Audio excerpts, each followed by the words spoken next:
Lieutenant Colonel Stanislav Petrov arrived for his shift at Serpukhov 15, the Soviet Union's secret early warning command center.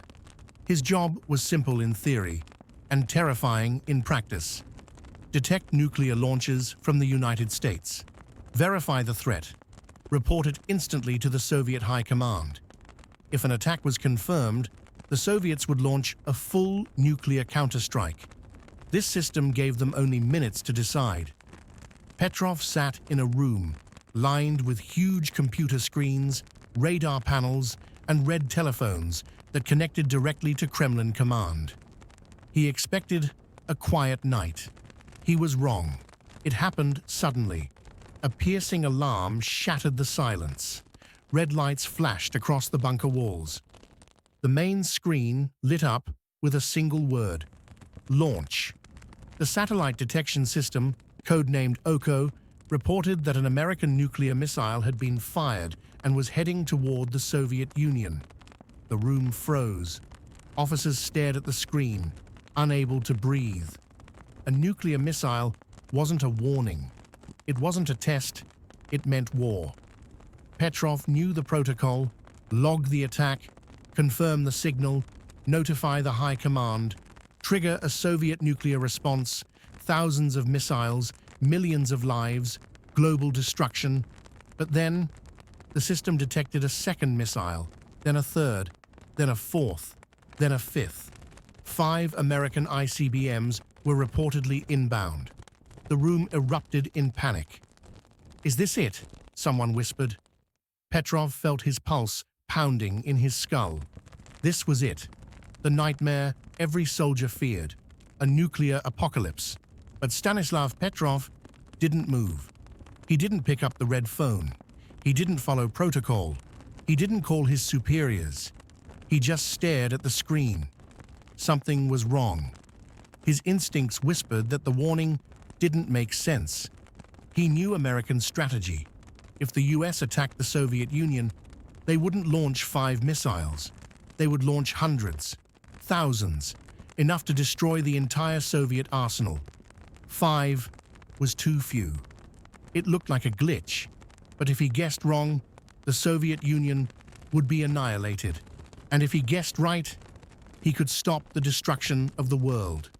The officers around him begged him to make the call. They screamed that the computers were certain. But Petrov listened to his gut. He listened to his training. He listened to his logic.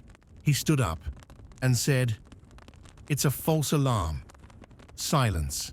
Frozen disbelief. He refused to report the attack. He refused to start nuclear war. If Petrov was wrong, nuclear fire would rain down on the Soviet Union within minutes. He waited. 1 minute passed, nothing. 2 minutes, no impact. 3 minutes, still nothing. 4 minutes.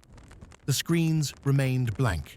No explosions, no American missiles, no war. Petrov's gamble had been correct, and slowly, the alarms went silent. Investigators later discovered the cause: sunlight, reflected off clouds, tricking the satellite sensors into thinking missiles had been launched. A glitch, a false signal, a mistake. But if Petrov had followed orders, if he had obeyed protocol, if he had panicked, the Soviet High Command would have launched every missile they had. The United States would have retaliated, and the world would have ended. One man, one decision, saved billions of lives. Petrov wasn't rewarded. He wasn't celebrated. His superiors were embarrassed that the system failed. They buried the incident. Petrov was questioned, scolded, and later retired early. For years, the world never knew his name. He lived a quiet life in a small apartment, alone, struggling financially, never seeking fame or recognition. When asked how he felt about his decision, he once said, "I was just doing my job." But historians agree.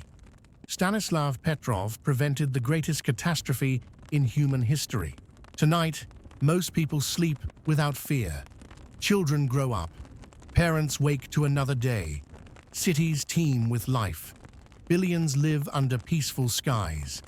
But that world exists because one man, sitting in a room full of alarms and pressure and fear, chose wisdom over panic, logic over protocol, calm over chaos.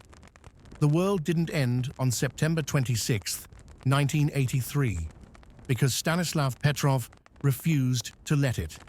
This is the story of the man who saved the world.